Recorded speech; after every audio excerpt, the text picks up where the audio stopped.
Kita langsung saja. Oke.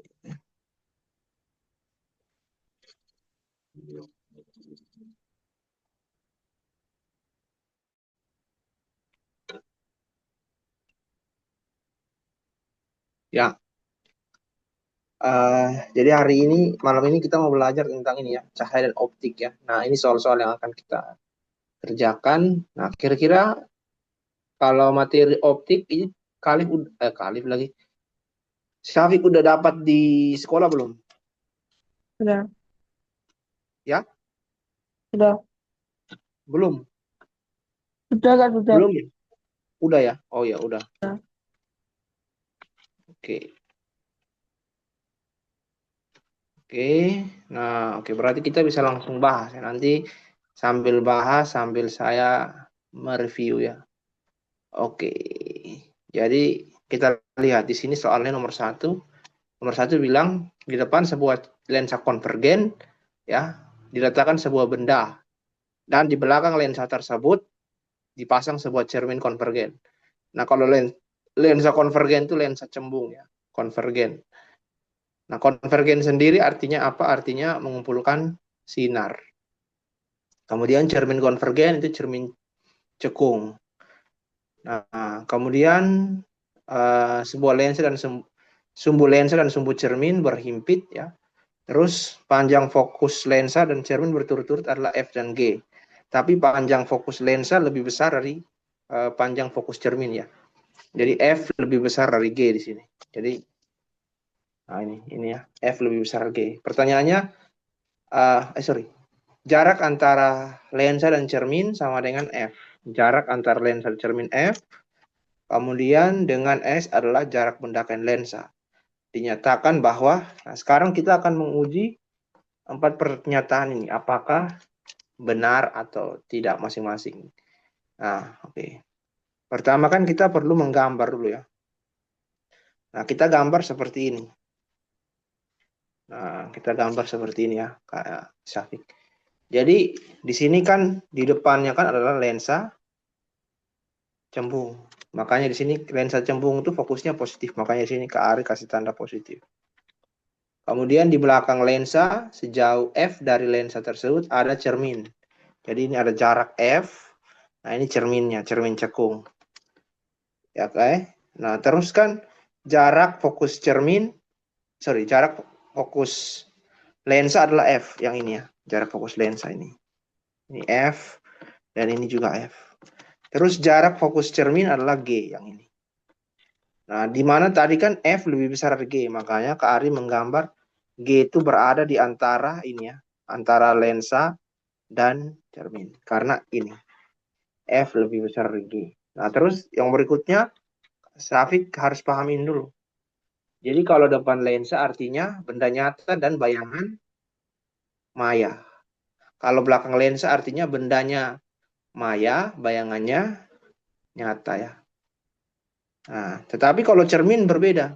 Kalau cermin itu di depan cermin bendanya nyata dan bayangannya juga nyata ya. Kalau di dalam cermin atau belakang cermin itu bendanya maya, bayangan maya. Jadi harus dipahami itu dulu ya. Oke. Nah, sekarang kita akan uji satu persatu ya. Kita akan uji satu persatu. Oke ya, kita akan uji satu persatu. Nah ini, nah bagian yang ini nih adalah apa namanya aturan ya, aturan ruang ya. Jadi baik pada cermin maupun lensa ada berlaku ini aturan ruang bahwa ruang benda tambah ruang bayangan sama dengan 5.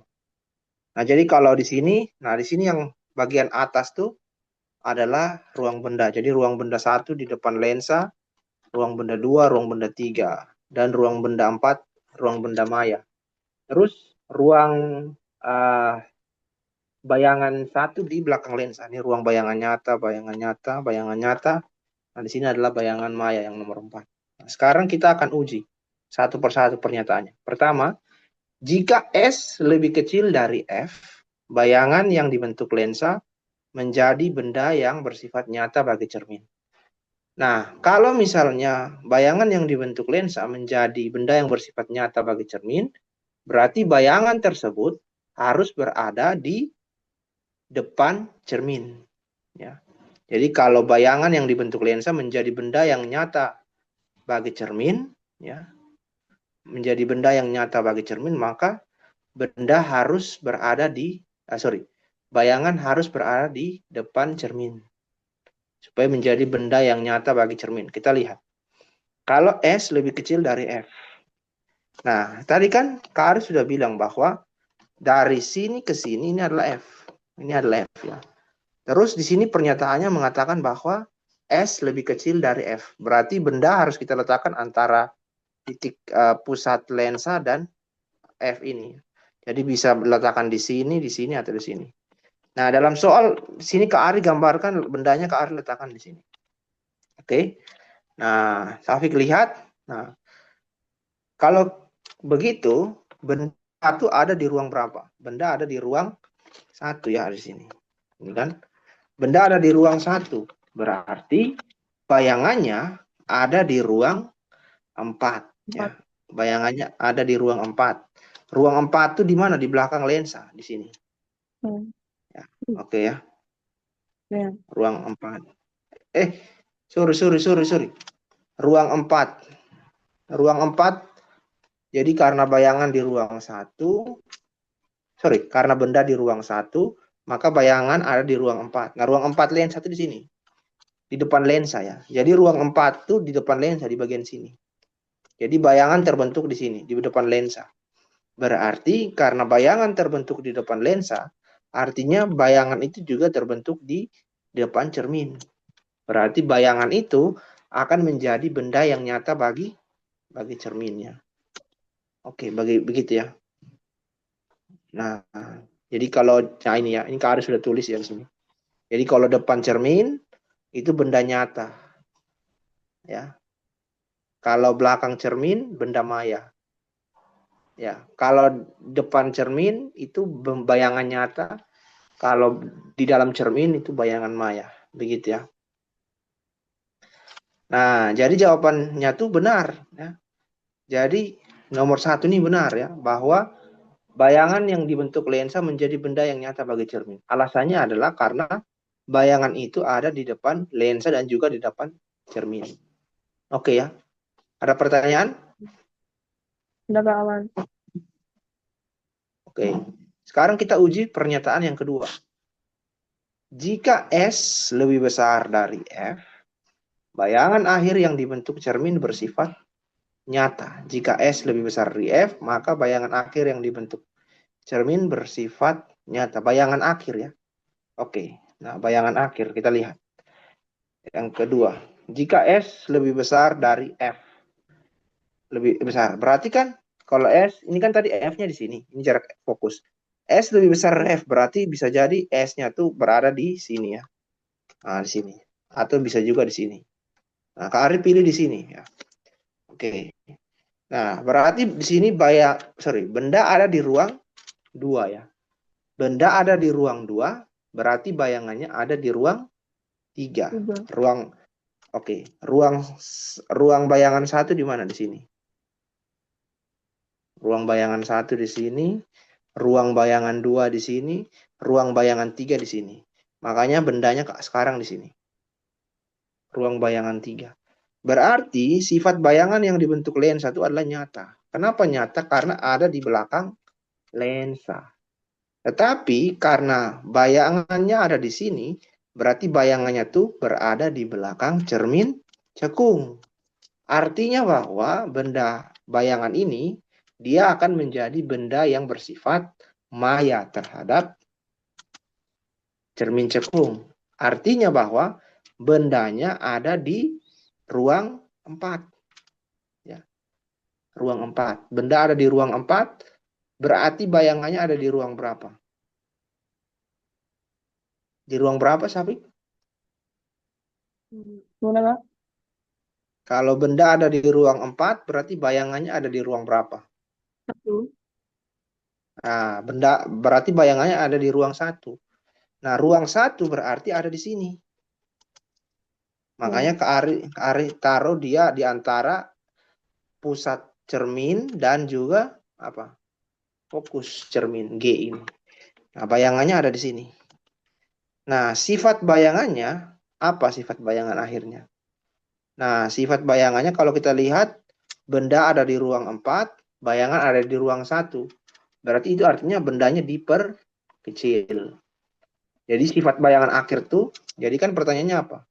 Pertanyaannya, tentukan bayangan akhir yang terbentuk. Ya bersifat nyata. Betul ya? Hmm. Kenapa betul? Ya. Karena ada di depan cermin. Selesai. Yang ketiga, jika S lebih kecil dari F, bayangan akhir yang dibentuk cermin bersifat nyata. Jika S lebih kecil dari F, bayangan akhir yang dibentuk cermin bersifat nyata. Kita lihat, S lebih kecil dari F tadi. Nah, ketika S lebih kecil dari F tadi, itu kan artinya bayangan yang dibentuk lensa ada di ruang 4, yaitu di sini, di depan lensa. Nah, di depan lensa. Artinya bahwa benda tersebut bersifat nyata bagi cermin. Nah, bendanya ada di mana bendanya? Bendanya ada di ruang berapa? Di ruang 3 di sini. Benda ada di ruang 3. Nah, ini Hmm. lihat. Bayangan yang dibentuk oleh lensa menjadi benda untuk cermin. Benda tersebut terhadap cermin berada di ruang 3. Oleh sebab itu, bayangannya akan berada di ruang 2. Nah, kalau bayangan berada di ruang 2, berarti di depan cermin juga. Artinya, bayangannya tetap bersifat nyata. Berarti nomor 3 pun benar. Nomor 4. Jika S lebih besar dari F, bayangan yang dibentuk lensa menjadi benda yang bersifat maya bagi cermin. Nah, ini tadi sudah jelas ya. Karena apa? Karena kan tadi ketika S lebih besar dari F, benda di ruang 2 ya, maka bayangannya ada di ruang 3, ada di belakang cermin dan juga di belakang lensa. Sehingga benda tersebut bersifat maya bagi cermin cekung ini ya. Jadi jawaban ini benar ya. Nah, jadi jawaban yang benar adalah semua benar. Jadi D yang benar ya. Oke? Hmm. Ya. Nah, kira-kira begitu. Ada pertanyaan nomor 1? Udah nggak aman. Oke, berarti Kak Aris skip ke nomor 2 ya. Nah, nomor Hmm. 2, di suatu pantai terdapat sebuah tebing karang. Kedalaman laut di sekitar tebing karang itu 2 meter. Jadi kedalaman laut di sekitar tebing adalah 2 meter ya. Artinya dari permukaan air ke bawah itu 2 meter. Nah, terus diukur dari dasar laut, tinggi tebing karang itu 12 meter. Kemudian dari dalam seorang penyelam melihat-lihat puncak tebing. Jika indeks bias air laut tempat itu 1,34, tinggi tebing itu dari dasar laut menurut si penyelam berapa? Nah, itu kita harus gambar dulu ya. Kita gambar dulu seperti ini. Mana ya? Ah, ini. Jadi tadi kedalaman laut 2 meter, terus tinggi tebing dari dasar laut 12 meter. Berarti tinggi tebing dari permukaan air 10 meter. Nah, terus kita lihat rumusannya bagaimana rumusan. Nah, jadi di sana kan si penyelam melihat tebing kan. Si penyelam melihat tebing berarti cahaya itu datang dari luar ke dalam air terus sampai ke mata si penyelam ya begitu. Nah, itu digambarkan seperti ini. Jadi cahaya ini kan tebing misalnya di sini. Ini ada tebing. Jadi ini ada orang penyelam di dalam. Jadi dia melihat tebing itu berarti cahaya dari tebing datang melewati udara terus masuk ke dalam air ya, begitu. Artinya bahwa cahaya datang dari medium yang kurang rapat ke medium yang lebih rapat. Nah, kalau cahaya datang dari medium yang apa namanya? Yang kurang rapat ke lebih rapat, kondisinya itu akan seperti ini ya. Jadi sinarnya itu akan dibelokkan mendekati garis lurus ini. Garis putus-putus ini namanya garis normal. Jadi sinar akan dibelokkan mendekati garis normal.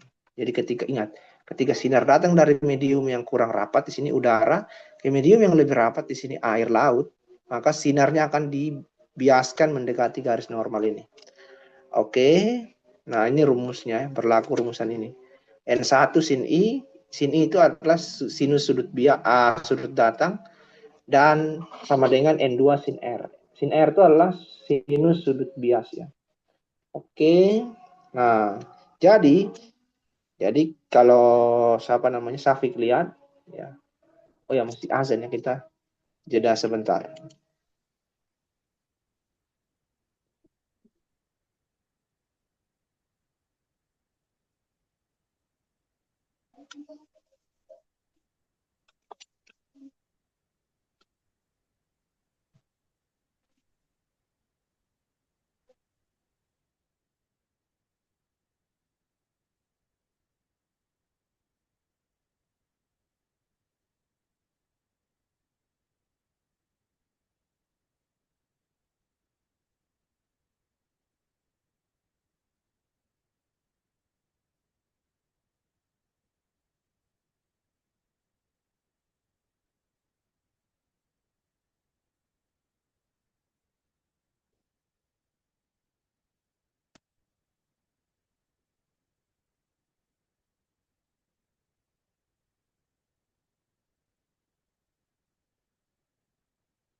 Ya, oke, kita lanjutkan. Nah, jadi kalau Safik perhatikan di sini ya, eh, jadi karena di sini kan dibiasakan mendekati garis normal ya. Nah, jadi kalau misalkan apa namanya? Jadi menurut si orang nih, jadi awalnya kan tinggi normalnya kan ini, ya kan? Ini tinggi normal. Tapi karena Hmm. ada pembelokan di sini, maka si orang tuh akan melihat tinggi seolah-olah kita tarik garis lurus. Jadi dia melihatnya tuh jadinya kayak gini. Nah, jadi dia melihat tingginya kayak gini. Jadi makin tinggi. Jadi dia lihatnya makin tinggi ya gitu. Jadi orang dari dalam tuh dia akan melihat tebing tuh makin tinggi, begitu ya. Oke. Sebaliknya, kalau misalnya kita dari luar, misalkan kita dari luar, kita melihat ikan yang di dalam air. Kita akan melihat kayak ikannya tuh seperti dekat kan. Kenapa bisa begitu? Ya. Karena kita melihat dari medium yang apa? Yang kurang rapat. Jadi ketika kita melihat dari medium yang lebih rapat, tingginya tuh makin tinggi. Kalau yang kita lihat dari medium yang kurang rapat, misalkan kita lihat apa namanya ikan di dalam akuarium ya, itu kan kita lihat ikannya makin dekat ke kita karena ada pembiasan cahaya. Nah, gitu ya. Jadi ada pembiasan cahaya. Nah, rumusannya kayak gini. Jadi jika melihat dari dalam air N2 terhadap sesuatu yang ada di luar N1, tinggi semuanya dinyatakan dengan rumus ini. Nah, sementara itu jika melihat dari luar N1 terhadap sesuatu yang ada di dalam air, maka kedalaman semu dinyatakan sebagai. Jadi kita pakai rumus yang ini ya. Oke. Nah, oke.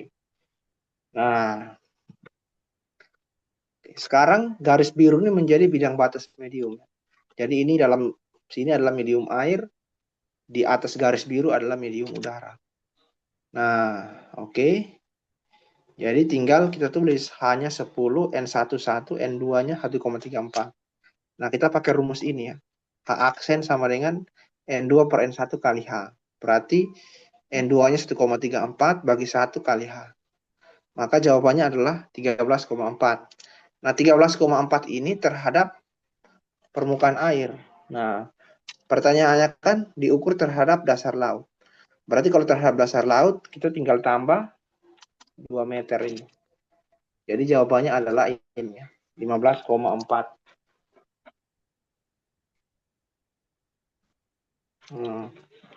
Kayak gitu ya. Sampai sini ada pertanyaan? Aman nggak? Oke, jadi jawabannya adalah 15,4. Oke, sekarang kita ke nomor 3. Nah, nomor 3, seberkas cahaya yang merambat dari dalam air ke udara selalu berubah arah menjauhi garis normal.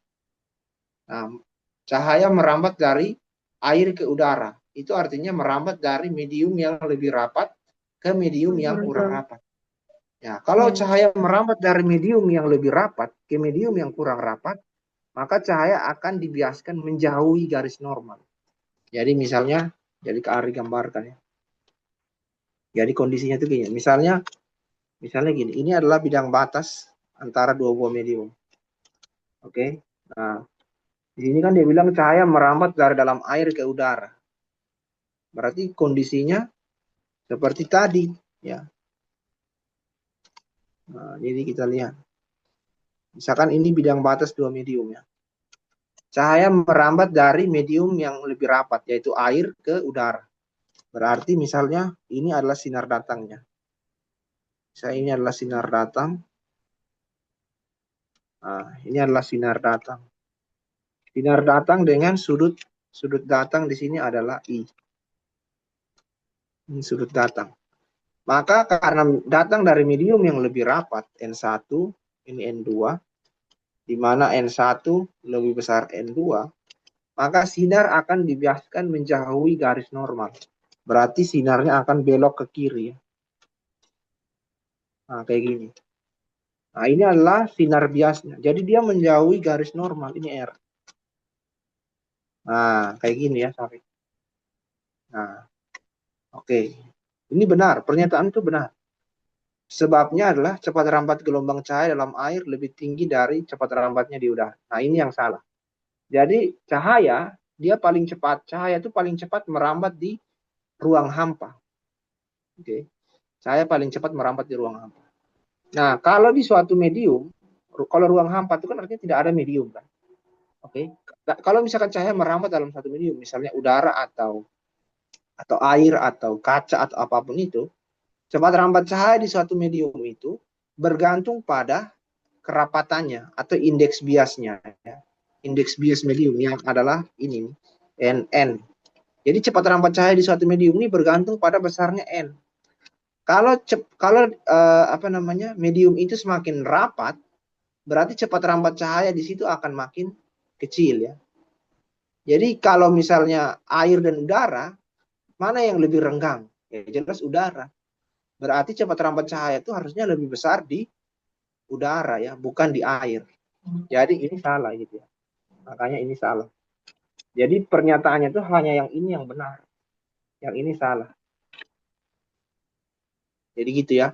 Jadi cahaya paling cepat merambat, misalkan dua buah medium dengan indeks bias yang berbeda, cahaya merambat paling cepat di mana? Cahaya merambat paling cepat dalam medium yang indeks biasnya lebih kecil. Gitu ya. Oke? Ada yang Ya, Oke, nggak ada ya. Sekarang kita ke Ya. nomor 4. Kita ke nomor 4. Nah, di sini kita lihat pernyataannya bilang apabila sebuah benda digerakkan terus mendekati cermin konvergen. Cermin konvergen itu cermin apa tadi? Cermin. Cermin yang mengumpulkan sinar. Ya, cermin konvergen itu cermin apa? Cembung atau cekung? Embung. Nah, kurang tepat ya. Yang benar adalah cermin cekung. Tadi jawab cembung kan? Ya. Nah, jadi cermin konvergen itu cermin cekung. Ya, kalau cermin divergen itu baru cermin cembung. Jadi kalau konvergen itu artinya mengumpulkan sinar, divergen artinya menyebarkan sinar. Nah, Ya. kalau kita lihat kenapa kita pakai cermin cembung di spion? Karena cermin cembung sifatnya menyebarkan sinar. Artinya kalau kita pakai cermin yang divergen itu luas pandang kita tuh makin besar karena sinar dari manapun bisa datang. Ya, kayak gitu. Nah, oke. Apabila sebuah benda digerakkan mendekati cermin konvergen, bayangannya selalu bersifat nyata. Apakah benar? Kita lihat, kita gambarkan. Nah, cermin konvergen kan digambarkan seperti ini. Cermin cekung, ya. Jadi di sini depan, di belakang cermin. Ada ruang 1, 2, 3. Nah, kalau misalkan cerminnya kita gerakan mendekati, bendanya kita gerakan mendekati cermin. Berarti kan pertama, benda berada di ruang 3 dulu kan. Nah, kalau benda berada di ruang 3 berarti bayangan ada di ruang berapa? Dua. Ruang 2. Berarti itu masih sifatnya nyata bayangannya. Terus kalau berikutnya jalan lagi ketika benda sudah di ruang 2, berarti bayangannya ada di ruang 3, ya kan? Berarti itu pun masih bersifat nyata. Tapi ketika benda masuk ke ruang 1, berarti bayangan ada di ruang 4. Gimana, gimana, Kak? Nah, kalau sekarang bendanya jalan lagi sampai ruang 1, berarti kan Oke. bayangannya ada di Empat. ruang 4 kan? Ya. Ya. Nah, berarti kalau benda sudah di ruang 1, bayangannya itu tidak lagi nyata. Tapi sekarang jadi maya. Karena ada di belakang cermin ya. Nah, berarti kesimpulannya tidak benar dong. Kalau benda digerakkan terus mendekati cermin konvergen, bayangan selalu nyata. Kan salah. Padahal kalau terus mendekati cermin justru akan menjadi maya.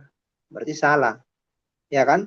Oh, ya, Nah, ya. terus sebabnya cahaya yang jatuh pada cermin konvergen dengan lintasan sejajar sumbu cermin selalu dipantulkan menuju fokus. Nah, ini kan adalah salah satu sifat sinar istimewa cermin cekung ya. Jadi sinar datang, jadi kan ada 3. Yang pertama, kalau sinar datang sejajar sumbu utama itu yang ini, garis mendatar ini. Jadi sinar datang sejajar sumbu utama akan dipantulkan menuju ke fokus cermin. Oke.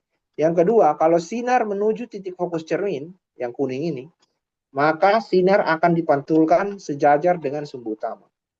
Yang ketiga, jika sinar menuju ke pusat kelengkungan cermin, yaitu yang ini, warna ungu, maka sinar akan dipantulkan kembali ke tempatnya. Jadi dia kembali gitu ya.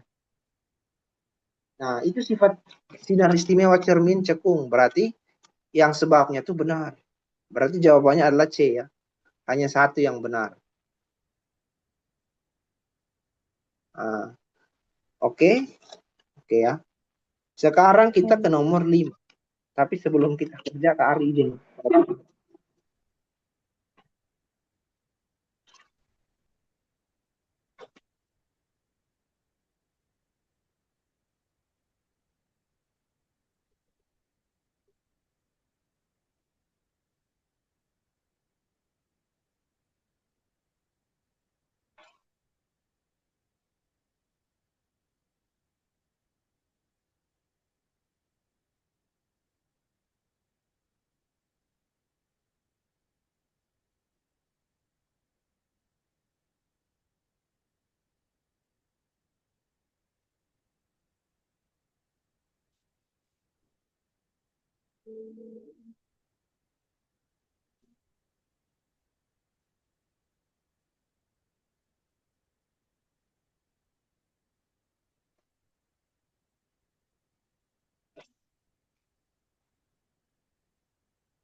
Ya, oke, kita lanjut ya. Sekarang nomor 6. Nah, nomor 6 kita lihat ya di sana. Dua lensa konvergen identik. Nomor 5, nomor 5. Sebuah lensa konvergen memiliki panjang fokus 20 cm. Nah, lensa konvergen tadi lensa apa? Lensa Hmm, lensa konvergen lensa apa tadi? Lensa atau cermin lensa?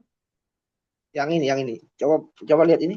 Oke, cembung, lensa konvergen cembung, lensa Ya, cembung. lensa cembung ya. Lensa Ya, cembung berarti lensa positif. Oke. Memiliki ya. panjang fokus 20 cm. Di depan lensa tersebut sejauh 25 cm ditaruh sebuah benda. Oke. Jadi jarak benda terhadap lensa adalah 25 cm. Di belakang lensa itu sejauh 40 cm diletakkan sebuah cermin konvergen. Cermin konvergen berarti cermin apa? Cembung atau cekung? Cermin konvergen cembung. Ya, cermin cekung ya. Dengan Ya. panjang fokus 20 cm. Pertanyaannya adalah bayangan akhir yang terbentuk sejauh titik-titik di belakang lensa dengan sifat apa? Jadi bayangan akhir tuh sifatnya apa dan berada sejauh berapa dari lensa, di belakang lensa. Oke. Nah, nomor 5 ya. Jadi kita gambar kayak gini. Nah, nomor 5 itu kita gambar kayak gini. Nah, jadi di depannya kan ada lensa positif, terus 40 cm di belakang lensa ada cermin cekung. Oke. Nah, terus diketahui bahwa fokus lensa adalah 20 cm.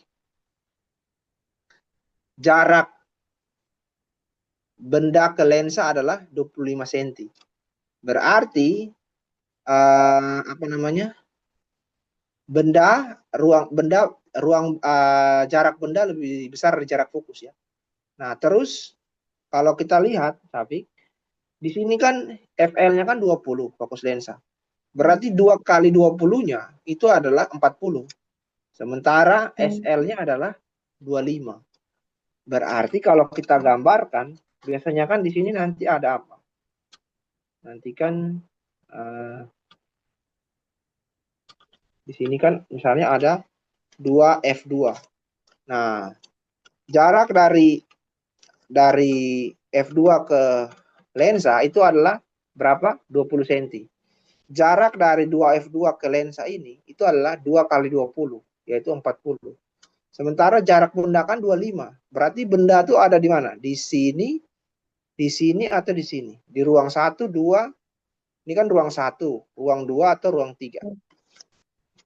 Berarti benda ada di ruang berapa? Ruang dua. Ya, betul. Di ruang 2. Ya, betul. Safi benar. Jadi ada di ruang 2. Nah, berarti bayangan ada di ruang 3. Bayangan tiga. Berarti bayangan ada di ruang 3 di belakang lensa. Ya. Bayangan ada di ruang 3 di belakang lensa. Nah, sekarang kita akan hitung sejauh berapa senti bayangan tersebut di belakang lensa. Nah, kita hitung pakai rumus ini. Jadi 1/FL sama dengan 1/SL tambah 1/SL aksen. Nah, fokus lensa kan 20, jarak benda ke lensa adalah 25. Nah, terus nanti di sini 1/25 kita pindahkan ke kiri ya, jadi 1/20 kurang 1/25. Terus kita samakan penyebut dengan 100. 100 bagi 20, 5. 100 bagi 25, 4. Nah, terus akhirnya SL sama dengan SL aksen sama dengan 100 cm di belakang lensa. Berarti bayangan yang dibentuk oleh lensa itu ada 100 cm di belakang lensa ini. Misalnya di titik sini ya, makanya Kak Arit tulis kayak gini.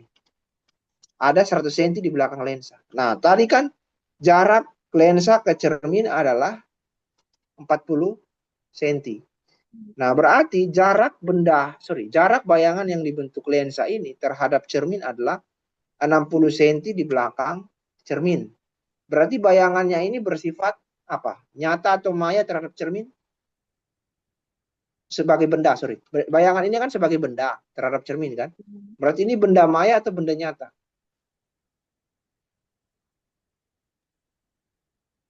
Halo? Bendanya, bendanya Benda? Sebagai benda. Benda. Maksudnya Kak Ari itu di sini kan bayangan yang dibentuk oleh lensa kan ada di belakang cermin. Nah, bayangan ini kan akan menjadi benda untuk cermin kan. Nah, Ya, pertanyaannya itu adalah benda ini bersifat maya atau bersifat nyata bagi cermin. nyata. Nah, ini yang belum benar ya. Jadi kalau di belakang cermin berarti benda bersifat maya. Oh iya, ya. Jadi Belakang kalau untuk cermin. cermin, jadi kalau untuk cermin itu di depan cermin itu bayangan nyata, benda nyata. Belakang cermin benda maya, bayangan maya. Tapi kalau lensa sebaliknya. Kalau lensa tuh di depan lensa itu benda nyata, bayangan maya. Kalau belakang lensa bendanya maya, bayangannya yang nyata. Jadi terbalik gitu ya. Tapi kalau cermin tidak terbalik-terbalik seperti itu. Nah, berarti karena benda berada di belakang cermin, benda maya, berarti S-nya ini harus negatif di sini ya. Oke, jadi di sini ini harus jadi min 60 ya. Nanti jadi min 60 dalam perhitungan. Nah, jadi tanda min. Jadi jarak benda terhadap cermin adalah min 60. Nah, tanda min menunjukkan bahwa benda di belakang cermin ya.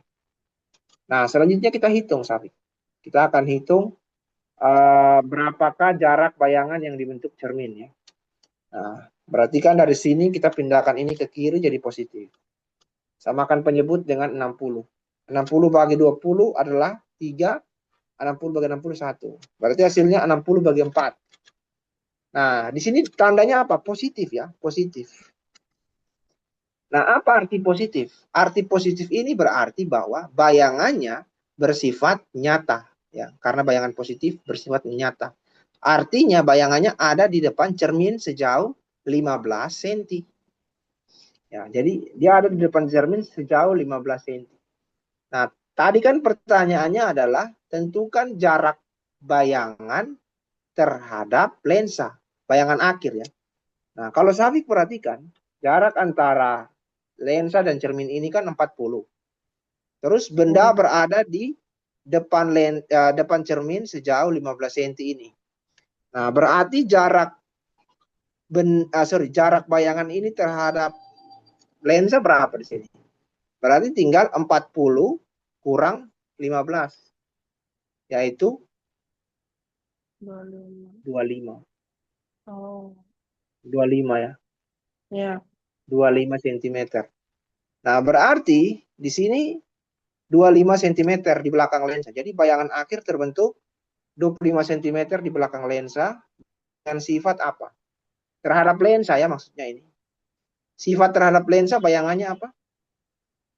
Bayangan nyata ya. Hmm. Terhadap lensa bayangan nyata karena ada di belakang lensa, dan terhadap cermin juga bayangan nyata karena ada di depan cermin. Gitu ya. Sampai sini paham? Ya, ya, bang, bang, bang. Nah, jadi gitu. Nah, jadi kayak gitu ya. Jadi harus saya ulangi lagi. Jadi kalau lensa, di depan lensa tuh benda nyata bayangan maya. Kalau belakang lensa, benda maya bayangan nyata. Kalau cermin, di depan cermin itu benda nyata bayangan nyata. Belakang cermin benda maya bayangan maya ya. Terus ingat, Ya, kalau nyata berarti tandanya positif. Kalau maya berarti tandanya negatif. negatif. Gitu ya. Jadi kalau maya Ya, itu tandanya negatif. Jadi kalau ya. Safik misalnya bendanya ada di belakang cermin, berarti itu Safik langsung pasang jarak benda S-nya itu harus min sekian. Terus ketika Safik hitung, Safik dapatkan S-aksenya misalnya min, berarti Safik langsung tahu, oh ini bayangannya maya. Bayangannya maya berarti. Hmm. Gitu ya. Nah, terus ketika Safik menghitung juga, harus hati-hati dengan jenis lensa atau jenis cermin. Kalau misalnya lensanya cekung, kalau lensa cekung, berarti fokusnya harus negatif. Jadi dalam perhitungan yang ini ya, fokusnya tuh harus Safik ganti dengan min sekian. Kalau lensa cekung. Nah, kalau di cermin, kalau cerminnya itu adalah cermin cembung, fokusnya negatif. Fokus cermin cembung itu negatif. Jadi dalam perhitungan juga, Safik langsung masukkan tandanya negatif. Jadi harus hati-hati. Kalau tidak nanti salah hitungnya, gitu ya. Oke, Ya. kira-kira begitu. Sekarang kita pindah ke nomor 6. Tapi tadi nomor 5 apa? Ada pertanyaan? Nah, enggak, Kak. Oke, sekarang kita pindah ke nomor 6 ya. Nah, nomor 6, dua lensa konvergen. Berarti sama-sama lensa. Lensa apa berarti konvergen tadi? Angka konvergen tadi itu tidak cembung.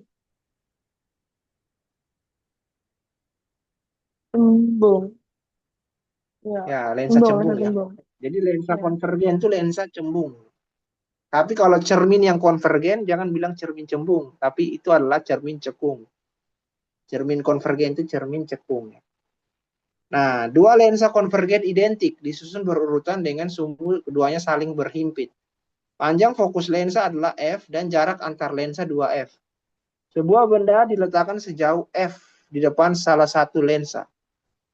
Jika dinyatakan bahwa, nah ini sekian, ada 4 pernyataan.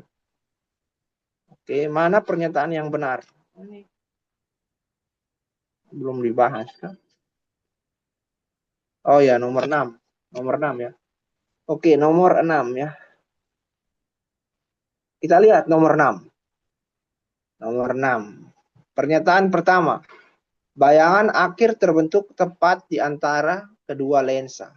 Kita akan lihat ya. Nah, jadi kita lihat, kita gambarkan nomor 6 seperti ini. Jadi ada dua lensa, ya kan? Keduanya identik, sama-sama punya fokus, F, ya kan? Jadi ini jarak fokus lensa pertama F, jarak fokus lensa kedua juga F. Kemudian apa namanya, jarak antara kedua lensa adalah 2F. Makanya satu di sini ya, lensa kedua berada di 2F dari lensa pertama. Makanya kayak gini ya gambarnya. Oke, sekarang pertanyaannya adalah di situ dia bilang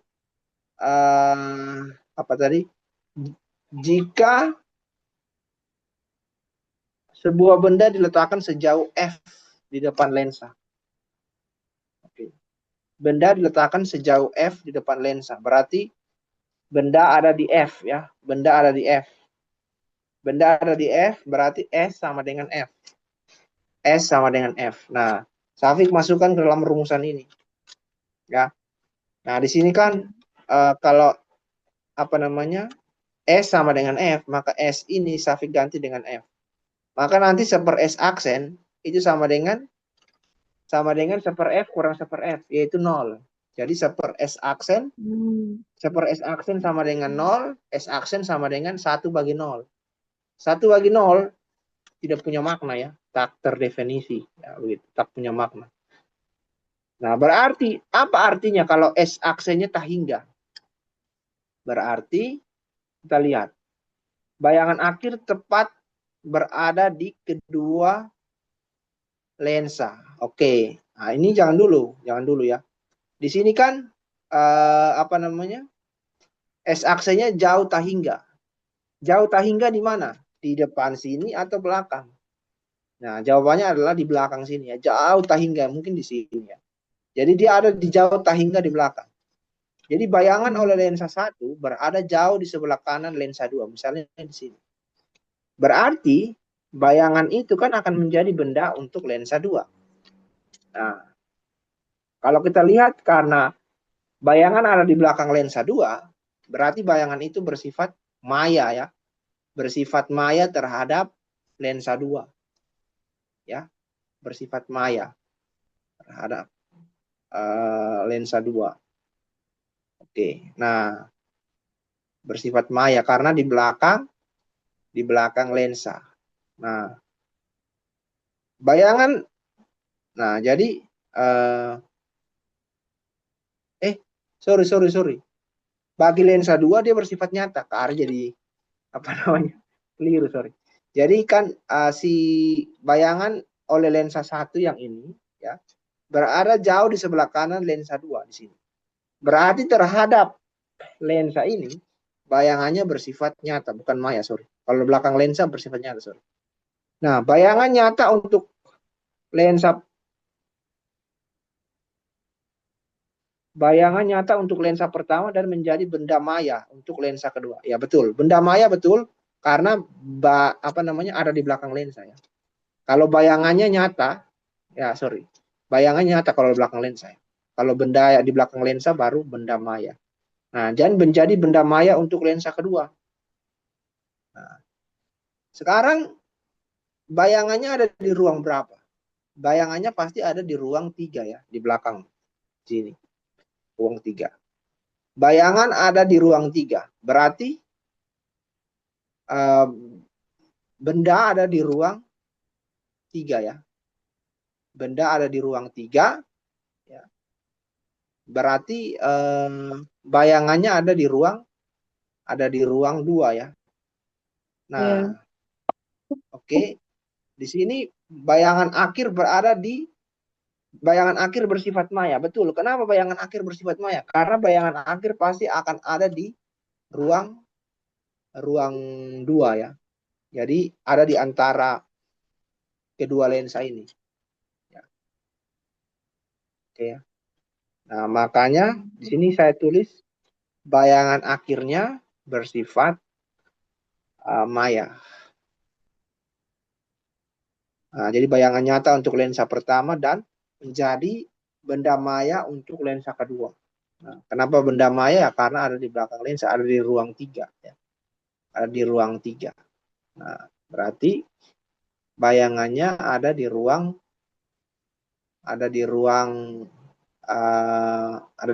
2 berarti. Ya. Oke. Ya. Jadi di sini ya. Bayangan akhir bersifat maya. Ya, berarti ada di tengah-tengah ya. Nah, jadi ini benar ini benar. Bayangan akhir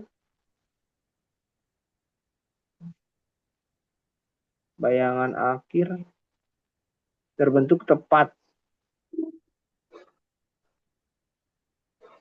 Bayangan akhir terbentuk tepat di antara kedua lensa. Coba kita lihat. Nah, ini masih tanda tanya, sabar. Ini masih tanda tanya. Nah, bayangan akhir terbalik terhadap benda. Bayangan akhir. Ya, terbalik betul ya. Terbalik betul. Karena bendanya awalnya kan ke atas, bayangannya ke bawah. Oke. Ini betul. Bayangan yang dibentuk lensa pertama bersifat nyata. Nah, ini betul juga karena ada di belakang lensa ya. Bayangan yang dibentuk lensa kedua bersifat maya. Ini juga betul. Oh ya, berarti ini juga betul ya. Sehingga yang benar adalah yang ini. Semua benar, sama kayak nomor 1 tadi. Sampai sini ada pertanyaan? Aman, Kak. Oh ya. Kalau ada pertanyaan, nggak usah ragu-ragu untuk bertanya ya. Iya. Oke. Sekarang nomor 7. Nah, seorang dokter menyatakan bahwa lensa mata pasiennya tidak rata di semua bagian, sehingga sinar sejajar tidak dibiaskan dengan kekuatan yang sama. Kelainan ini dapat diperbaiki dengan memakai kacamata berlensa silindris. Pasien tersebut mengalami kelainan mata yang disebut apa? Nah, jadi kelainan mata itu ada beberapa bentuk ya. Nah, ini ke Aris ini sampaikan. Yang pertama miopi. Miopi itu rabun jauh. Rabun jauh artinya tidak bisa melihat sesuatu yang jauh. Sesuatu yang jauh akan kita lihat sebagai kabur. Penyebabnya apa? Penyebabnya adalah bayangan yang masuk ke mata, bayangan yang terbentuk tuh jatuh di depan retina ya. Maka harus ditolong dengan lensa cekung supaya menyebarkan sinar. Yang kedua adalah hipermetropi. Itu adalah rabun dekat. Rabun dekat itu apa? Tidak bisa melihat benda-benda yang dekat. Ya, itu karena bayangan jatuh di belakang retina. Harus penolongnya itu lensa cembung. Yang ketiga adalah presbiopi atau cacat mata tua. Nah, dari presbiopi berarti dia mengalami miopi hipermetropi sekaligus ya. Penderitanya menggunakan lensa rangkap bifokal. Ya, kemudian astigmatisme itu penderita memiliki kelengkungan lensa yang berbeda di antara kedua sisinya. Nah, jadi nanti biasanya penderita astigmatisme itu akan mengalami kesulitan dalam membuat garis yang lurus. Ya, karena tadi kelengkungan matanya di kedua sisinya tidak sama. Tolong dengan kacamata berlensa silinder. Nah, jadi jawabannya tadi ada ya. Berarti yang astigmatisme. Oh, ini belum saya ini. Sekarang nomor berikutnya. Nomor 8 ya. Nomor 8. Nomor 8 kita lihat di sana. Dari kejauhan, sebuah benda bergerak konstan 10 cm per sekon mendekati sebuah cermin konvergen dengan panjang fokal 20 cm. Pada T sama dengan 0, jarak benda ke cermin adalah 60 cm. Jika dinyatakan bahwa satu, bayangan benda bergerak mendekati cermin. Dua, pernyataan yang benar yang mana? Oke ya. Jadi kan cermin bergerak dengan kecepatan konstan 10 cm per sekon. Mendekati cermin yang panjang fokusnya 20 cm. Nah, pada T sama dengan 0, misalnya awalnya benda ada di jarak 60 cm. Nah, kita lihat. Nah, kita gambar kayak gini ya. Nah, pada T sama dengan 0, itu berarti benda ada di sini. Jaraknya 60 cm terhadap apa namanya cermin. Nah, karena fokusnya tadi berapa? 20. 20, berarti 2 kali fokus 40. Ya, 40. berarti benda ada di ruang berapa kira-kira? Hmm. 3. Benda ada di ruang 3. 3, betul ya, betul. Jadi benda awalnya ada di ruang 3. Nah, terus kan sebentar dia akan berjalan ya kan? Dia akan berjalan ke depan. Tapi kita hitung dulu. Awalnya bayangannya ada di mana? Nah, kalau kita hitung menggunakan rumus ini ya. Kalau kita hitung menggunakan rumus ini, kita dapatnya aksenya adalah 30 cm. Positif ya. Positif berarti bayangannya nyata di depan cermin sejauh 30 cm. Jadi bayangannya tuh pada saat awal bayangan terbentuk 30 cm di depan cermin. Berarti ini benar. Nah, oke. Sekarang kita akan uji apakah bayangannya bergerak mendekati cermin. Kita lihat. Apakah bayangan benda bergerak mendekati cermin? Kita lihat. Yaitu pada saat T lebih besar dari 4 dan T lebih kecil dari 4. Nah, kita lihat. Pada saat T sama dengan 4. Pada saat T sama dengan 4, berarti kan jarak benda kan adalah 40 cm. Jadi artinya benda bergerak 40 cm ke depan. Nah, tadi kan awalnya terhadap cermin jaraknya 60 cm. Berarti karena sudah bergerak 40 cm, jarak sekarang terhadap cermin menjadi 20 cm. Ya. Berarti kalau sekarang pada saat jarak benda 20 cm terhadap cermin, berarti jarak benda sama dengan jarak fokus.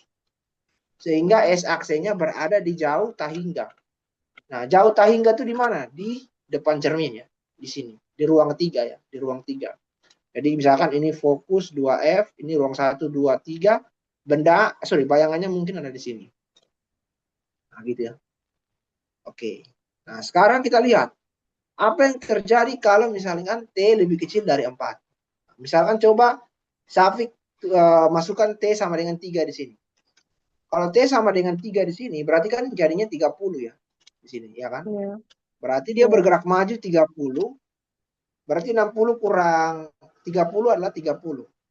Berarti benda berjarak 30 terhadap cermin sekarang. Berarti dia ada di ruang 2. Oke. Dia ada di ruang 2, berarti bayangannya ada di ruang 3. 3. Ya, itu ya, berarti kalau misalnya T-nya lebih kecil dari apa namanya? T lebih kecil dari 4, berarti kan bayangannya kan mungkin masih di bagian sini ya, dekat dengan ruang 3. Ya. Ya, berarti bayangannya akan terus mendekati ruang eh, bayangannya akan mendekati cermin ya. Kalau T masih lebih kecil dari 4 tadi. Sekarang bagaimana dengan T lebih besar dari 4? Coba kita masukkan T sama dengan 5 misalnya. Coba. Kalau T sama dengan 5 kan berarti di sini 5 kali 10, 50. 50. 5 kali 10, 50 berarti dia sudah bergerak maju sampai 50 sini. Berarti Hmm. terhadap cermin sisanya adalah 60 10. kurang 50, yaitu 10 ya. 10. Nah, karena Ya. tadi jarak fokus 20, benda sekarang di 10, ya. Ya. Benda berarti di ruang 1. Benda ada di Oh. ruang 1, bayangannya ada di ruang 4, di belakang cermin ya berarti. Nah, jadi kalau ketika T lebih kecil dari 4, benda di ruang 2 dan 3, sehingga bayangan di ruang 2 dan 3 di depan cermin nyata. Ketika T lebih besar dari 4, benda berada di ruang 1, sehingga bayangan terbentuk di dalam cermin. Nah, gitu ya. Oke, berarti nah, ketika T lebih kecil dari 4, bayangan benda tampak pada cermin. Nah, ini tidak benar ya. Nah, ini tidak benar. Kenapa tidak benar? Karena kalau T lebih kecil dari 4, bayangannya nyata. Jadi kalau bayangan nyata itu tidak terdeteksi dalam cerminnya. Nah, sementara kalau T lebih besar dari 4, bayangan tampak pada cermin. Ya jelas, karena bayangannya maya ya. Nah, makanya jawabannya adalah 2 dan 4. Nah, terus bayangan benda bergerak mendekati cermin. Nah, apakah benar ketika T makin besar? Nah, ini juga apa namanya tidak benar ya. Jadi kalau benda terus mendekati cermin, jadi kalau benda terus mendekati cermin, bayangannya kan terus bergerak ke belakang kan begitu. Hmm. Bayangannya bukan mendekati cermin. Jadi ini juga salah. Nah, gitu ya. Makanya jawabannya 2 dan 4. Nah, kira-kira begitu. Sekarang kita pindah ke nomor 9 ya, nomor 9. Nomor 9 ya. Di sini kita punya soal dua buah cermin divergen A dan B. Nah, cermin divergen ini yang cermin cembung tadi ya, cermin cembung. Ya. Disusun saling berhadapan sehingga sumbu keduanya segaris. Nah, panjang fokus kedua cermin tidak sama. Sebuah benda ditaruh tepat di tengah-tengah di antara kedua cermin. Besar bayangan oleh cermin A adalah 0,5 besar benda. Jika besar bayangan oleh cermin B adalah 1,6 kali besar bayangan oleh cermin A, pertanyaannya panjang fokus cermin B sama dengan berapa kali panjang fokus cermin A. Nah, kita lihat nomor 9 ya. Nah, kita bisa gambarkan seperti ini. Nah, jadi kalau cermin cembung, bagian moncongnya ini yang menjadi depan cermin ya. Ini depan cermin. Sementara yang bagian yang ininya cekungnya yang menjadi belakang cermin ya. Jadi Oh. moncongnya yang menjadi depan cermin. Jadi depan cerminnya yang ada di sini, ini depan cerminnya. Nah, benda ada di tengah-tengah ya, pas. Berarti artinya jarak benda ke cermin A sama dengan jarak benda ke cermin B. Makanya Kak Ari tulis jadi kayak gini. Nah, terus tadi di soal juga tertulis bahwa apa? Itu tertulis bahwa ini. Nah, besar bayangan oleh cermin A 0,5 kali besar bayangan oleh cermin A 0,5 kali besar benda. Nah, itu kita terjemahkan sebagai ini ya. Jadi besar bayangan sama dengan 0,5 kali besar benda. Berarti S aksen A sama dengan 0,5 kali SA. Ya, kita tulis kayak gini ya. Nah, terus kita lihat di sini kan S aksen A sama dengan 0,5 kali, jangan kayak gini ya. Nanti adik punya bingung. Sama dengan nah, Safik lihat di sini kan SA sama dengan SB. Berarti SA yang ini Hmm. bisa Kak Ari ganti dengan SB. Makanya jadinya Oh, kayak gini. oh ya, ya, ya. Saya ganti. Jadi saya ganti SA ini dengan SB, maka jadinya kayak gini. Oh iya. Nah, terus berikutnya ada lagi dia bilang. Dia bilang tadi bahwa besar bayangan oleh cermin B 1,6 kali bayangan oleh cermin A. Nah, oke. 1,6 kali. Nah, rumus dari perbesaran kan ini rumus perbesaran. M sama dengan S aksen per S. Berarti perbesaran oleh cermin B itu adalah S aksen B per SB. Dan perbesaran cermin A adalah S aksen A per SA. Tadi kan dia bilang bahwa perbesaran B 1,6 kali perbesaran A. Maka kita bisa tulis Iya. perbesaran B sebagai ini. Dan perbesaran A sebagai ini. Nah, terus tinggal setelah kita sampai di sini, SB ini bisa kita ganti dengan SA di sini. Karena SB sama dengan SA. Jadinya kayak gini. Nah, terus nanti SA dan SA bisa kita coret. Sehingga nanti terakhir S aksen B sama dengan 1,6 kali S aksen A. Nah, sekarang kita pakai rumus ini yang untuk A ya. Seper FA sama dengan seper SA tambah seper S aksen A. Nah, kalau kita lihat, di sini kita samakan penyebut dengan SA kali S aksen A. Nah, SA kali S aksen A, kita bagi SA, hasilnya adalah S aksen A. Terus SA, S aksen A, bagi S aksen A adalah SA. Nah, terus berarti kan kalau kita cari FA berarti kita balik, yaitu SA, S aksen A per SA tambah S aksen A. Jadinya kayak gini. Nah, sekarang tugas Safik adalah, Safik ganti ya. Tadi kan ini kan. Nah, jadi S aksen A, oke, sabar ya. Kan S aksen A sama dengan 0,5 SA. Berarti di sini Safik bisa dapat hubungan bahwa SA sama dengan 2 kali S aksen A. Nah, ini ya. Makanya di sini S aksen A ini Kak Ari ganti dengan sorry. SA ini Kak Ari ganti dengan ini. 2 kali S aksen A. Oh. Oke. Makanya di yang bagian atas tuh di sini S aksen A kali 2 S aksen A, makanya jadi 2 S aksen A kuadrat. Sementara yang di bawah S aksen A tambah 2 S aksen A, SA ganti dengan 2 S aksen A, makanya jadinya 3 S aksen A. Kayak gini ya. Nah, terus setelah itu yang dilakukan berikutnya adalah ini ya. Pergi ke SB. Nah, seper FB sama dengan seper SB. Nah, ini normal ya. Terus Safik samakan penyebut dengan SB S aksen B. Nah, terus nanti SB S aksen B bagi SB, hasilnya adalah S aksen B. Terus SB S aksen B dibagi dengan S aksen B, hasilnya adalah SB. Oke. Nah, maka kalau mencari FB berarti tinggal balik yang ini ya. Maka FB adalah SB kali SB aksen ya, dibagi dengan SB aksen tambah SB. Nah, terus apa yang Safik lakukan di sini? Nah, tadi kan Safik punya hubungan ini kan. Nah, berarti sekarang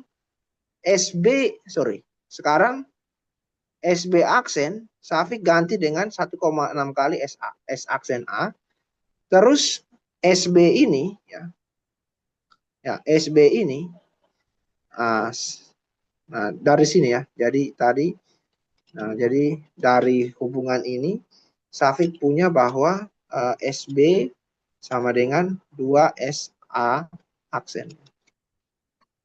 Nah. S aksen A, sorry. Nah, berarti yang Safik lakukan di sini adalah, jadi nanti, kenapa bisa jadi begini? Ya, jadi kenapa bisa jadi begini? Ini karena di sini ada, jadi SB itu Safik ganti dengan 2 S aksen A. Jadi 2 S aksen A dikali dengan S aksen B, Safik ganti dengan 1,6 S aksen A. 1,6 S aksen A. Per S aksen B ganti dengan apa tadi? 1,6 S aksen A tambah 2 S aksen A. Nah, makanya 2 kali 1,6 hasilnya 3,2. Terus 1,6 tambah 2 hasilnya 3,6. Nah, kalau tadi yang ini, nah kenapa bisa jadi kayak gini? Karena tadi Safik punya SA ganti dengan 2 S aksen A dikali dengan S aksen A per S aksen A tambah 2 S aksen A. Makanya jadinya ini ya. Dari sini jadinya ini. 2S aksen A, 2S aksen A kuadrat per 3S aksen A. Setelah itu, kan kita sekarang bandingkan ya. FB per FA. FB per FA. Nah, FB tadi kan adalah ini. FA tadi adalah ini. Nah, berarti FB-nya adalah kita tulis 3,2 S aksen A kuadrat per 3,6 S aksen A. Nah, kan bagi. Kalau bagi berarti kita balik jadinya kali. Berarti nanti kita balik 3-nya di atas, 2-nya di bawah. Oke. Nah, berarti sekarang S aksen A kuadrat bisa kita coret dengan yang kuadrat ini. Terus X aksen A bisa kita coret dengan S aksen A di sini. Nah, berikutnya, Safik bisa sederhanakan 3,2 dan 3,6. Jadinya, Safik bagi dengan, apa namanya, ya, Safik bagi 3,2 dengan 2 ya. 3,2 bagi 2 jawabannya 1,6. Terus 3,6 dengan 3, 3 jadi 1, 3,6 jadi 1,2. Nah, terakhir Safik punya 1,6 per 1,2. Nah, maka 1,6 dengan 1,2 sederhananya adalah 4 per 3 ya. Sehingga Oh, FB sama dengan 4 per 3 FA. Nah, jadi cukup cukup panjang caranya. Nah, sampai sini ada pertanyaan? aman, aman nggak ada. Nah, jadi FB 4 per 3 FA ya. 4 per 3. Nah, jadi jawabannya adalah 4 per 3 kali FA. Oke. Ya, sekarang nomor 10. Dua buah jarum berdiri tegak di depan sebuah lensa. Setiap jarum berjarak 1 meter terhadap lensa. Dan jarak antar jarum 1,2 cm. Kuat lensa 5 dioptri. Ini maksudnya positif ya ini. Jarak antar kedua bayangan jarum berapa? Ini kita lihat. Nah, kita gambarkan kondisinya kayak gini ya. Jadi jarak antar jarum kan 1,2. Terus jarak jarum ke lensa adalah 100 cm ya. 1 meter. Nah, tadi jarak fokusnya adalah ini harusnya positif ya. Oke, ini tadi positif. Oke, nah kita cari fokus dengan cara 1 per P. Jadi 1 per 5 hasilnya 0,2 meter atau 20 cm ya. Jadi jarak fokus 20 cm. Terus Safik cari S aksen ya. Nah, hitungan seperti ini ya, proses biasa, proses yang sama. Nah, oke. Nah, di sini 1 S aksen sama dengan 1/20 kurang 1/100 ya. Nah, 100 bagi 20, 5, 100 bagi 100, 1. Makanya jadinya 4 per 1 di sini. Maka S aksennya adalah 25 cm. Oke. Nah, oke. Terus dari soal nomor 10 itu diketahui yang lain bahwa oke. Oh, itu aja yang diketahui. Nah, di sini kan kita bisa menyatakan, kan kita tahu rumusan M sama dengan S aksen per S ya. Nah, kan ada dua objek ya. Ini objek satu misalnya. Jadi ini objek satu, ini objek dua di sini. Nah, berarti kita bisa nyatakan bahwa S aksen 2 sama dengan MS2 dan S aksen 1 MS1. Ya. Oke. Nah, terus selanjutnya kan bendanya identik ya, bendanya identik. Berarti perbesaran keduanya itu akan sama. Nah, kita hitung perbesaran dulu, Safik, pakai rumusan ini ya. S aksen per S. Kita pakai yang ini ya, 25 dibagi jarak benda ke cermin lensa adalah 100 cm. Jadi dapatnya 0,25. Oke. Nah, tujuan kita di sini kan adalah kita ingin mencari jarak antar bayangan. Jadi jarak antar bayangan satu dan bayangan dua. Jadi jarak antara dua bayangan ini itu berapa? Nah, kita buat kayak gini. Terus setelah itu kita kurangin. Nah, jadi S2 aksen kurang S1 aksen sama dengan M kali S2 kurang S1. Kita buat kayak gini. Nah, terus kan tadi di soal kan sudah dikasih tahu ya. Jarak antar cermin kan, jarak antar benda kan 1,2. Maka S2 kurang S1-nya adalah D sama dengan 1,2 ini. M-nya 0,25. Berarti jarak antar bayangan tinggal 0,25 kali 1,2. Jadi jawabannya adalah 0,3 cm. Gitu ya. Jadi D aksen adalah 0,3 cm. Nah ini ya. Nomor 10. 10 ya. Oke.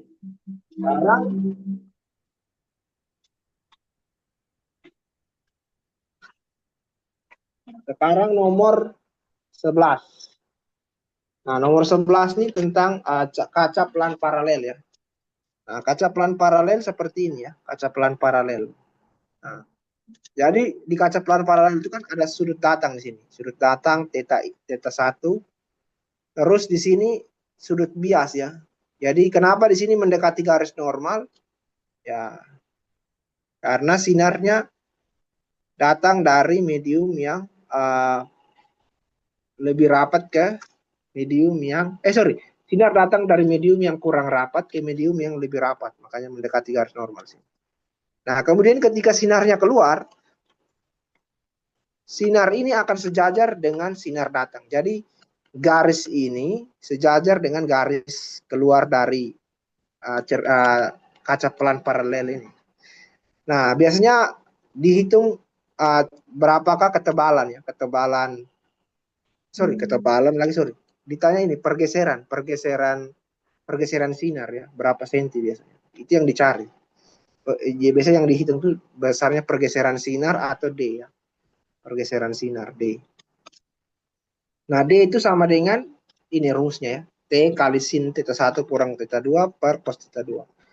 T ini tebal ya. D itu adalah pergeseran sinar. Jadi D itu adalah pergeseran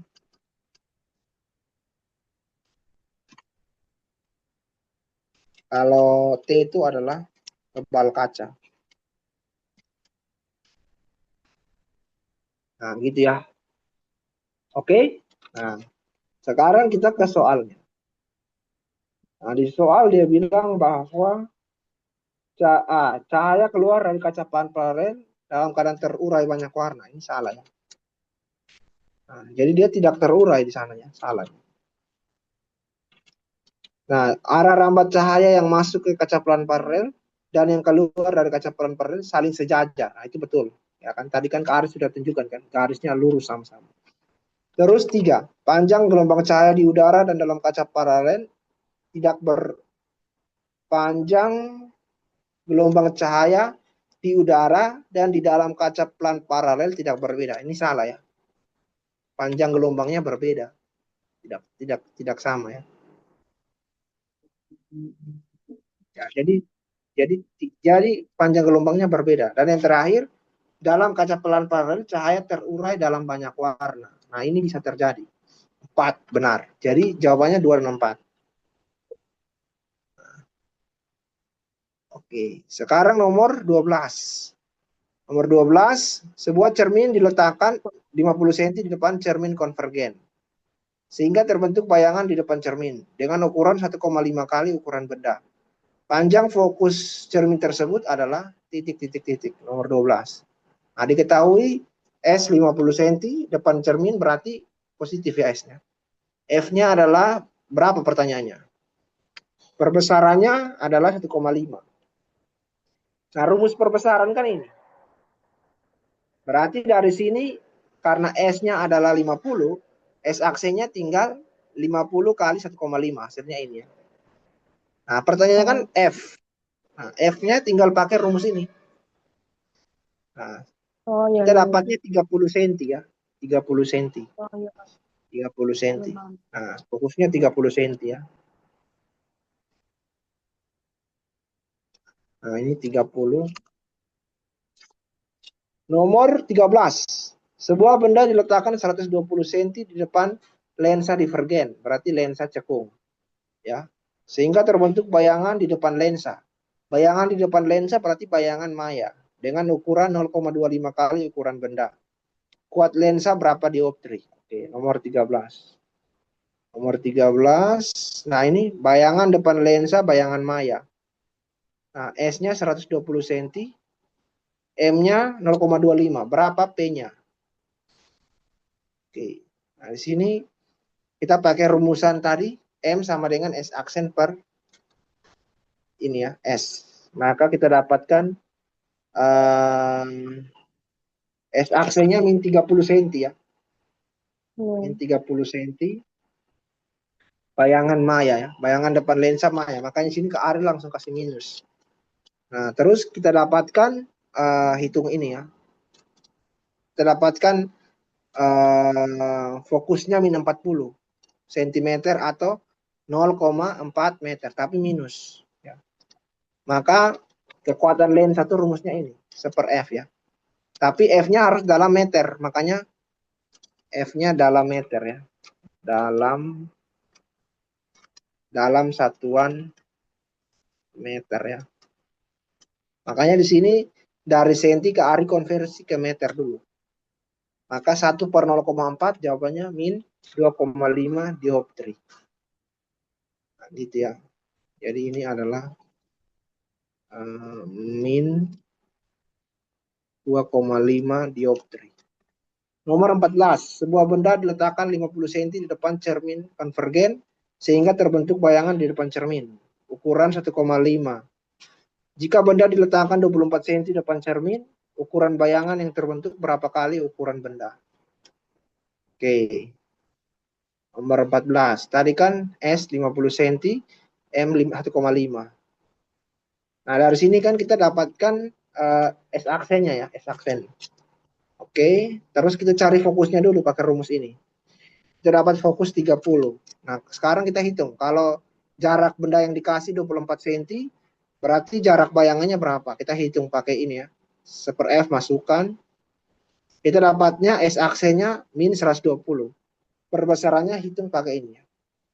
Berarti S aksen per S. 120 dibagi 24. Hasilnya 5 kali. Nah, kayak gini ya. Jadi jawabannya adalah 5 kali. Nomor 15. Nomor terakhir ya. Bayangan suatu benda oleh cermin lengkung berjari-jari 40 cm adalah sama tegak benda dan memiliki perbesaran 0,4. Nah, di sini berjari-jari ya. Jenis cermin dan jarak benda ke cermin tersebut berapa? Cermin lengkung, cermin cekung ya. Kita lihat nomor 15. R40, M-nya 0,4. Nah, caranya cari fokus gimana? Fokus sama dengan R per 2 ya. 40 bagi 2 hasilnya 20. Nah, terus berikutnya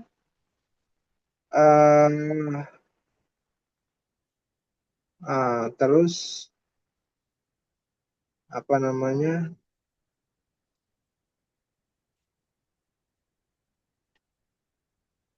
Setelah kita dapat ini kan kita tinggal hitung pakai apa?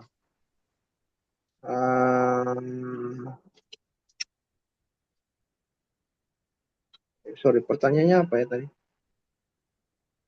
Oh ya, jari-jari itu perbesaran. Oh ya, jarak benda dengan cermin berapa? Oke. Nah, berarti ini mudah ya. Ini gini. Jadi kan M sama dengan S aksen per S. Berarti 0,4 sama dengan S aksen per S. Berarti S aksen sama dengan 0,4 S. Nah, berarti Safik masukkan seper F sama dengan seper S tambah seper S aksen. Berarti 1/20 sama dengan 1/s tambah 1/0,4 s. Maka 1/20 sama dengan 1/0,4 s. Ya. 0,4 s kuadrat ya, sorry. 0,4 s bagi s sama dengan di sini 0,4 s tambah s. Maka kita dapatkan 20 sama dengan 0,4 s kuadrat per 1,4 s. Maka kita coret 1 di sini. Maka kita punya 20 sama dengan 0,4 s per 1,4. Kita kalikan ya. Berarti 28 ya. Berarti 28 sama dengan 0,4 s. Ya kan? Maka S-nya kita dapatkan S-nya sama dengan 28 bagi 0,4 ya. Berarti hasilnya adalah 70 ya cm. Dan S aksennya sama dengan 70 kali 0,4 berarti 28 cm. Ya, ini 28 ya.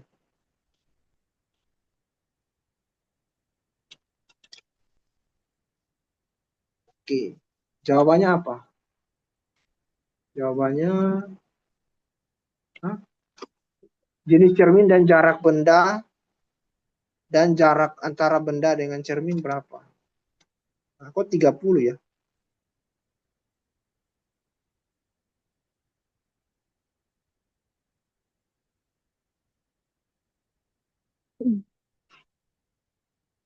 Hmm. Jarak benda.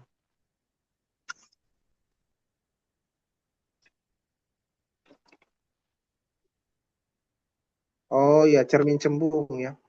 Oh ya, cermin cembung. Berarti ini, sorry. Cermin cembung. Berarti ini fokusnya negatif. Ini negatif. Berarti ini negatif, ini negatif.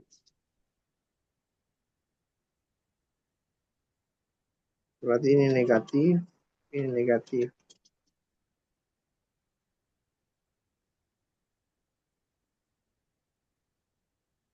Hmm.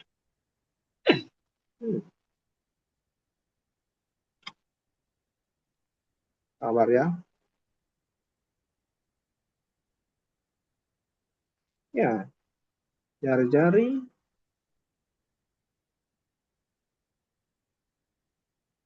min 20.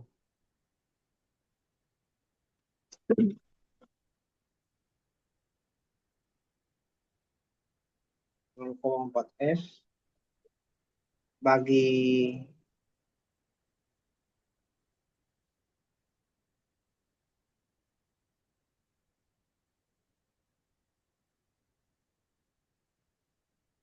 hmm,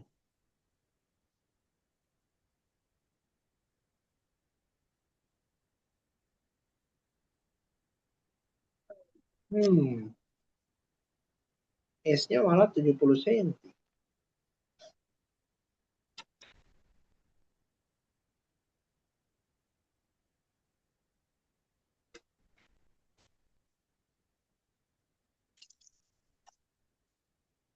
Ya, tegak dengan benda ya.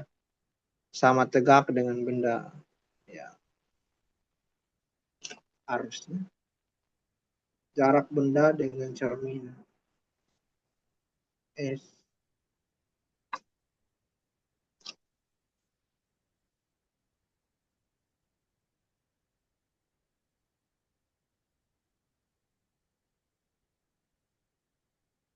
Hmm.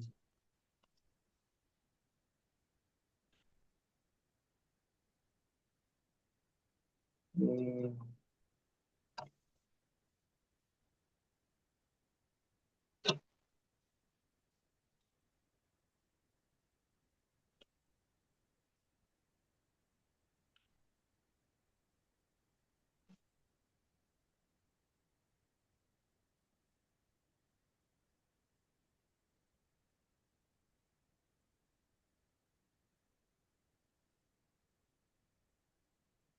Hmm. Oh iya ya, sorry sorry.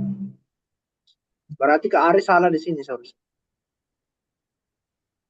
Berarti ini harusnya kan M-nya. Oh iya iya.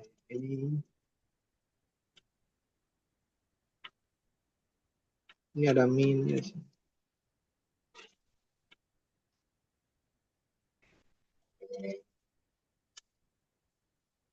Berarti ada min ya ini.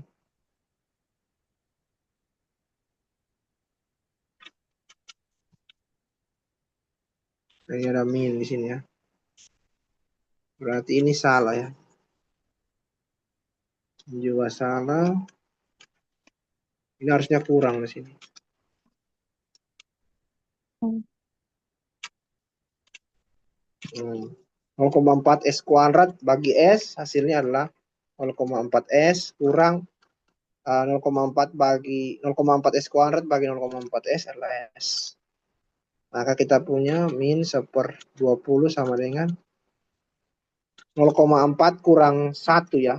Berapa? 0,6 ya. Tapi minus. Min 0,6 S per 0,4 S kuadrat. Kita coret ya kan. Maka kita punya 20 sama dengan min 0,4 S per 0,6. Maka kita punya S sama dengan min 20 kali 0,6. 20 kali 0,6 per 0,4 ya. Hasilnya berapa ini? 12. Berarti hasilnya adalah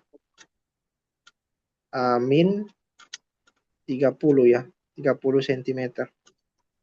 Ya kan? 20 kali 0,6 kan 12. 12 bagi Iya. 0,4 adalah min 30. Oh, Ya, berarti ini salah juga ya. Nah, ini ya. Jadi S-nya adalah minus 30. Nah, di sini kan dia tadi bilang karena sifat bayangan tegak, sorry. Karena sifat bayangan tegak dan diperkecil, maka kemungkinan cermin cembungnya. Cermin cembung itu sifatnya yang satu. Sifat sifat cermin cembung. Jadi sifat cermin cembung itu hanya satu. Mau di ruang berapapun, sifatnya adalah maya, tegak, dan diperkecil ya. Nah, ini sifat bayangan yang dibentuk cermin cermin cembung. Oke ya. Hari rasa hari ini kita sampai di sini ya. Ya, sebelum selesai, ya seperti biasa kita dokumentasi ya. Oke, lihat ke kamera. 3, 2, 1. Ya, sudah ya. Ya, iya. terima kasih ya.